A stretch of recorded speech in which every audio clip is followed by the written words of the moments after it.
ठरलं तर मग या मालिकेच्या पुढील काही येणाऱ्या भागांचे अपडेट जाणून घ्यायला सुरुवात करूया आपल्या आजच्या व्हिडिओमध्ये। चला तर मग प्रेक्षकांनो सुरुवात करूया आपल्या आजच्या व्हिडिओला।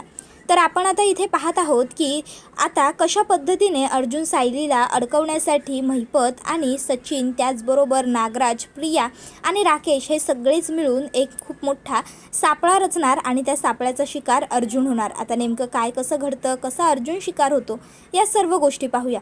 तर इकडे आपण पाहिलेलेच आहे की महिपतने आता जो राकेश आहे, नागराज आहे, सचिन आहे, या सगळ्यांनाच सांगितलेलं आहे की मला त्या सुभेदारांना पूर्णपणे उद्ध्वस्त करायचं आहे, बर्बाद करायचं आहे, खास करून त्या अर्जुन सुभेदारला आणि त्याच्या त्या अतिहुशार बायकोला। त्यांनी माझं आणि माझ्या लेकीचं जीणं मुश्किल केलं। ज्यांनी मला आणि माझ्या लेकीला त्रास दिला आहे ना, त्यापैकी कोणालाच सोडणार नाही आहे मी। नाही जर त्यांचं हाल केले तर माझंसुद्धा नाव इकडे महिपत शिखरे नाही। बघशीलच आता मी काय करतो ते।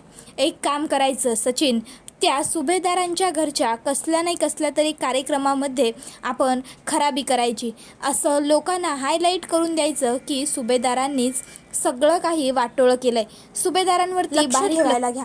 काहीही झालं, अगदी काहीही, तरीही त्या सुभेदारांना सुखाने जगू द्यायचं नाही। तर दुसऱ्या बाजूला इकडे पूर्ण आजी सायली आणि अर्जुनला म्हणत असते, बरं सायली, अर्जुन, आता झालं, तन्वी दिवसाचं सेलिब्रेशनसुद्धा झालं आणि सगळंच झालं। आता एक खूप महत्त्वाची गोष्ट राहिली आहे। जेव्हापासून प्रतिमा आणि रविराज हरवले होते, तन्वी हरवली होती, तेव्हापासून मी कायमच प्रार्थना केली होती की मला माझी नात, माझी मुलगी सापडू देत। देवा, जे वाटेल ते करायला मी तयार आहे। मी गोरगरीब, अनाथ, गरजू लोकांना दानधर्म करेन। मी प्रत्येक गरजूची गरज भागवेन। आणि म्हणूनच आता आपल्याला अनाथ आश्रमांमध्ये जाऊन काही ठिकाणी कपडे दान करायचे आहेत, भोजन दान करायचं आहे, गोड पदार्थ दान करायचे आहेत। तर माझी अशी इच्छा आहे की आता तसंही तन्वी आणि अर्जुनचं लग्न तर माझ्या इच्छेप्रमाणे पार पडलेलंच आहे। तर त्यामुळे आता मला जो हा दानधर्म करायचा आहे तो सुद्धा मी त्या दोघांच्या हाताने जोडीने करवून घ्यायला हवा। त्यामुळे आता अर्जुन आणि सायली, तुम्ही दोघांनीही तयार व्हा।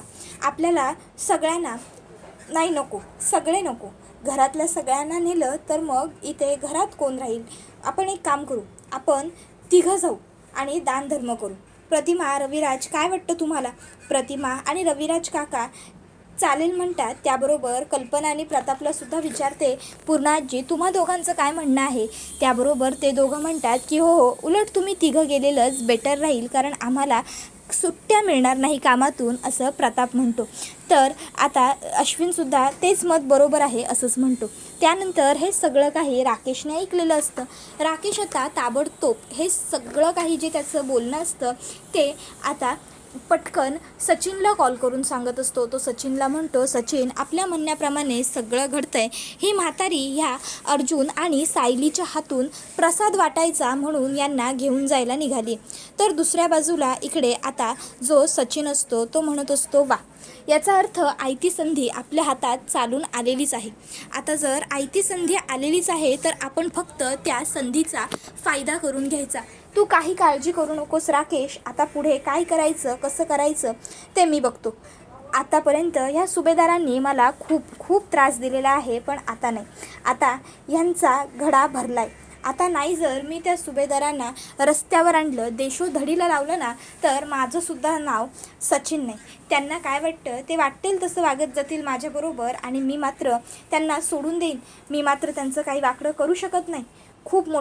खूप मोठ्या गैरसमजात जगतायत ते सुभेदार। आता त्यांना मी दाखवून देतो मी काय करू शकतो ते, बघतच राहशील तू। मग तो लगेचच महिपतकडे येतो आणि महिपतला म्हणतो, अण्णा, शेवटी ती संधी आपल्याकडे स्वतःहून चालून आलेली आहे। त्यावर महिपत त्याला काय बोलायचं आहे तुला नक्की, असं विचारतो। त्यावर राकेश म्हणतो, अहो तो जो अर्जुन सुभेदार आहे आणि त्याची ती बायको, ती सायली, ह्या दोघांच्याही हातून त्या म्हातारडीने ते कपडे आणि प्रसाद वगैरे आश्रमांमध्ये गरजू लोकांना वाटायचं, दानधर्म करायचं असं ठरवलेलं आहे। अण्णा, अहो, जर त्या स्वतःहूनच दानधर्म करण्याचा विचार करत आहेत तर मग ह्यापेक्षा चांगली, ह्यापेक्षा उत्तम संधी आपल्यासाठी अजून कोणती असू शकते? आपण ह्याच संधीचा फायदा घ्यायचा आणि त्या प्रसादामध्येच आपण पावडर मिसळायची आणि मग आपण आपला हेतू साध्य करायचा. काय वाटतं अण्णा तुम्हाला? मी तुम्हाला विचारतोय. शेवटी हा प्लॅन तुमचा आहे आणि तुमच्याशिवाय कुठलीही गोष्ट मी स्वतः तर निर्णय घेऊन करू शकत नाही ना. मी शेवटी तुमच्या छत्रछायेखालीच आहे. त्याबरोबर लगेचच महिपत हसतो आणि म्हणतो, वा वा वा दीक्षित, माझ्याबरोबर राहून राहून तू सुद्धा अगदी माझ्यासारखंच बोलायला लागला. असो, एक काम कर, आता लवकरात लवकर हे सगळं घेऊन त्या सुभेदारांच्या त्या आश्रमावर पोच, जिथे ते लोक दानधर्म करणार असतील. त्या राकेशबरोबर टचमध्ये राहा आणि तिथे प्रसादात बरोबर नेऊन ही पावडर मिसळा. एकदा का लोकांना त्रास व्हायला लागला की मग त्या सुभेदारांना समजेल. त्यानंतर आता इकडे जो अश्विन असतो तो अर्जुन आणि सायलीला म्हणत असतो की जा जा, मग लवकर जाऊन झोपा, उद्या सकाळी निघायचं आहे ना तुम्हाला पूर्ण आजीबरोबर. त्यावर सायलीसुद्धा म्हणते की हो खरंच हो, चला. त्याच्यानंतर अर्जुन आणि सायली जाऊन झोपतात. आता दुसऱ्या दिवशी सकाळी अर्जुन, सायली हे दोघंही जण लवकरच उठलेले असतात. आता दोघंजणं तयार वगैरे होतात आणि खाली निघायला आलेले असतात. कल्पनाने तहान लाडू, भूक लाडू तयारच करून ठेवलेले असतात. ती अर्जुनला म्हणते, ए अर्जुन, हे घे, हे तहान लाडू आणि हे भूक लाडू. सायलीला रस्त्यात जर भूक वगैरे लागली तर हे तिला दे, आणि पूर्ण आजींसाठी सुद्धा मी बांधून दिलेले आहेत. आणि हो, बाहेरचं काहीही तिला खायला देऊ नकोस आणि गाडी हळू चालव, जपून चालव. सायली 2 जीवांची आहे आणि पूर्ण आजीसुद्धा वयामानाने त्यांना झेपणार नाही गाडीची फास्ट स्पीड, कळलं का? त्यावर अर्जुन म्हणतो, हो हो मॉम, कळलं. त्याबरोबर कल्पना म्हणते, आणि हो, रस्त्यात सावकाश गाडी जाऊ दे, मध्ये मध्ये थांबत जा. एखाद्या ठिकाणी पाऊस जास्त असला तर तिथे थांबा थोडा वेळ, काही घाई करण्याची गरज नाही आहे. त्यावर तो म्हणतो की हो मॉम, अगं बाद झालं आता, खरंच तू किती इन्स्ट्रक्शन्स देत आहेस मला. अगं काळजी करू नको, मी अगदी व्यवस्थित गाडी घेऊन जाईन आणि अगदी व्यवस्थित गाडी घेऊनसुद्धा येईन. तू अगदी निश्चिंत आणि निवांत राहा, एवढी काळजी करण्याची गरज नाही आहे. त्यानंतर पूर्ण आजी ही अर्जुन आणि सायलीला घेऊन त्या आश्रमात पोहोचलेली असते. आश्रमात पोहोचल्याच्या नंतर मग आता पूर्ण आजी सगळ्यात अगोदर तिकडच्या त्या ज्या सिनियर बाई असतात त्यांना म्हणते की मी इथे दान करण्यासाठी आली आहे, आपल्या आधीच ठरलं होतं ना. त्यावरती म्हणते, हो हो माहिती आहे पूर्ण आजी मला. अहो तुम्हाला कोण ओळखत नाही, हे काय तुम्ही तुमच्या सुनेला आणि नातवाला सुद्धा घेऊन आलेला दिसताय. त्यावर पूर्ण आजी सांगते, ही माझी फक्त नातसून नाही तर ही माझी नात आहे. ही प्रतिमा आणि रविराज माझ्या लेकीची आणि जावयाची मुलगी. त्याबरोबर आता ती म्हणते, काय एवढी वर्ष तुम्ही हिला शोधत होतात आणि ही तुमची नातसून? त्यावर मग आता लगेचच पूर्ण आजी म्हणते की हीच माझी नात आहे, हे मला माहीत नव्हतं. असो, ती कथा खूप मोठी आहे, कधीतरी नंतर सविस्तर सगळ्यांना सांगेन. बरं चला, आता आधी प्रसाद वाटून घेऊया. सायली आणि अर्जुन, आज मी तुमच्यासाठी दोघांसाठी बोललेलं पूर्ण झालं आहे आणि म्हणूनच आज तुम्हा दोघांच्याच हातून हा प्रसादसुद्धा वाटला जावा अशी माझी इच्छा आहे. त्यामुळे दोघांनीही आता पटकन पुढे सरसवा आणि दोघांनी मिळून हा प्रसाद वाढायला सुरुवात करा. आणि हो, हे कपडे आणि हे काही पैसे वगैरे सुद्धा आहेत, हा प्रसाद आहे, हे सगळंसुद्धा या लोकांना देऊन टाका. त्यावेळी मग आता अर्जुन आणि सायली पूर्ण आजीने सांगितल्याबरोबर होकारार्थी माना डोलवतात आणि ताबडतोब आता ती कामं करायला सुरुवात करतात. त्यानंतर मग इकडे पूर्णाजी त्या दोघांच्या हातून योग्य तो दानधर्म तर करून घेतेच, त्याचबरोबर त्यांना मोठ्यांचे आशीर्वाद वगैरे सुद्धा घ्यायला लावते. सगळं व्यवस्थित करून झाल्याच्या नंतर ती लोक घरी निघून येतात. आता सायली म्हणत असते, खरंच किती बरं वाटलं नाही दानधर्म करून, म्हणजे एवढ्या दिवसांनी आपण असं बाहेर जाऊन लोकांची मदत केली, मला तर खूप भारी वाटतंय. त्या लोकांना जेव्हा आपण कपडे दिले ना, तेव्हा त्या लोकांच्या चेहऱ्यावरती अगदी आपण दिलेल्या त्या बुंदीच्या लाडवाप्रमाणेच अगदी गोड आनंद आणि गोड हसू आलं होतं, हो की नाही? खरंच सांगते तुम्हाला, मला एवढं भारी वाटतं आहे ना. त्यावेळी अर्जुन म्हणतो, हो हो हो बायको, केवढी खुश झाली आहेस तू, एकदा बघ तरी. खरंच सांगू का, मला आपण दानधर्म केला, असं लोकांची हेल्प केली, ह्याच्याने तर बरं वाटतंच आहे. बट पूर्ण आजी हे सगळं पहिल्यापासून नेहमी करत आलेलीच आहे. त्यामुळे मला यापेक्षाही जास्त ह्या गोष्टीमुळे आनंद झाला आहे की तू खुश आहेस, तुला सगळं तुझ्या मर्जीप्रमाणे करता आलं, तू खुश आहेस ना बायको. कधी कधी ना मला तुझं आश्चर्य वाटतं, म्हणजे तू स्वतः मधुभाऊंबरोबर आश्रमात राहताना केवढं सगळं स्ट्रगल केलेलं आहेस, तुला केवढ्या अडचणींना सामोरं जावं लागलं आहे, पण तरीही त्या सर्व गोष्टींचा विचार न करता, मनात ते सगळं न धरता कायमच तुला इतरांसाठी काहीतरी करायचं असतं, लोकांची मदत करायची असते. तुझ्यासारखी लोकं ना खूप रेअरली मिळतात गं ह्या जगात.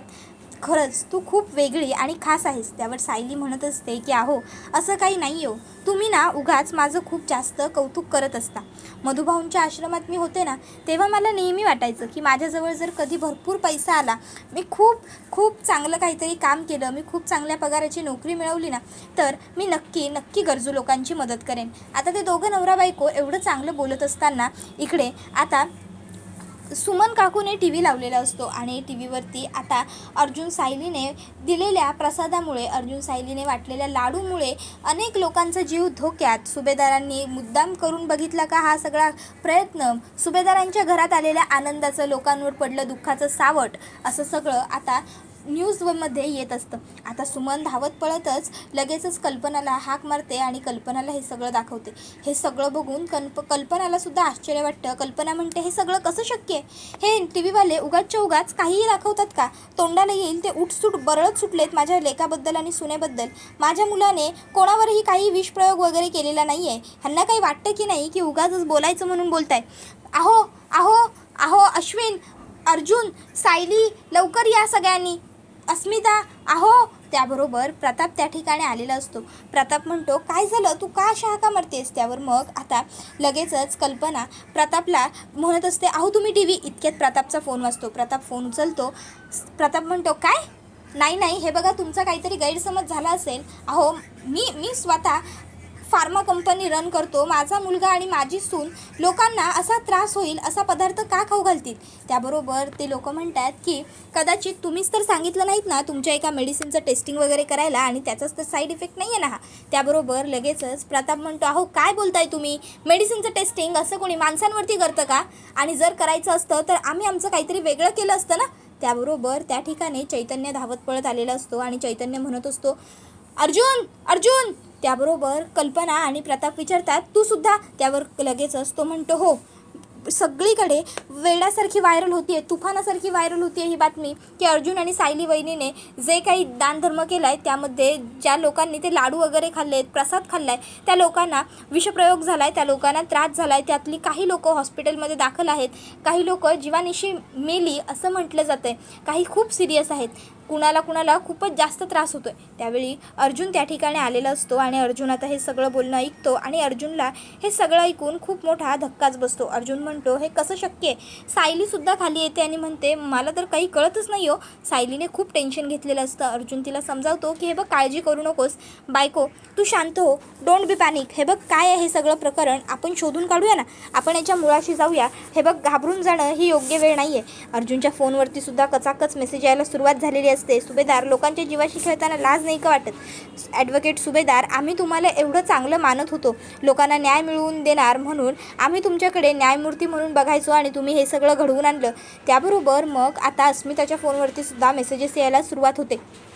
अस्मिताला सुद्धा आता लगेचच हे सर्व बघून टेन्शन येतं. ती म्हणत असते अर्जुन अरे बघतोयस ना, सोशल मीडिया तर पार दणानून सुटलेला आहे. अरे प्रत्येक जणाकडे हीच व्हिडिओ क्लिप व्हायरल होती आहे की ॲडव्होकेट अर्जुन सुभेदार आणि त्यांच्या बायकोने म्हणजेच सायली सुभेदार यांनी लोकांवरती विषप्रयोग केला, लोकांच्या खाण्यामध्ये त्यांनी विष आणलं, सुभेदारांच्या घरावरच्या आनंदाचं काळं सावट इतर लोकांच्या आयुष्यावर पडलं, लोकांना जीव गमवावे लागले वगैरे वगैरे. बघ ना अर्जुन काय सगळे कॅप्शन येतात.